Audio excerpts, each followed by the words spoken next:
ako si Christian R. Enriquez. Ngayon ay Christian Javier na kasalukuyan na chairwoman ng Garden City Multipurpose Cooperative.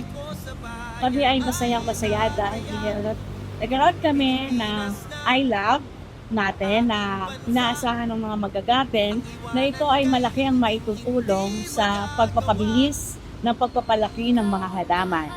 Nagpapasalamat kami kay Mayor Poy Cruz kasi mula noon hanggang ngayon na hindi niya kami iniiwanan sa pagpapatayo at pagpapaganda ng aming halaman natin. Nag-start po yung project na to 2019. Ito po ay sa pangunguna po ng ating punong bayan, Ambrosio Boy Cruz Jr. Ito po ay nag-grant ng DOST through Secretary De La Peña. Ang objective po ng ating pong iLab is matulungan po yung ating mga maghahalaman sa pagpropagate ng mga breed ng halaman or varieties ng halaman na po pwedeng padamihin, lalo na yung mga rare. Ito ay isang pagtatagpo ng siyensya at ng paghahalaman na magdudulot ng kabuhayan sa ating mga kababayan na mga gigintay nyo.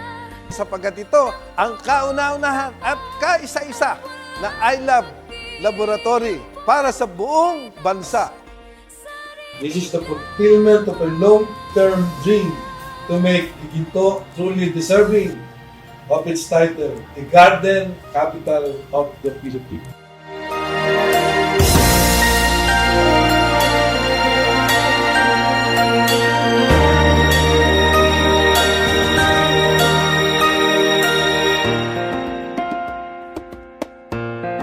The iLab symbolizes how innovation and technology can uplift the local garden industry from the traditional plant propagation to modern scientific cultivation.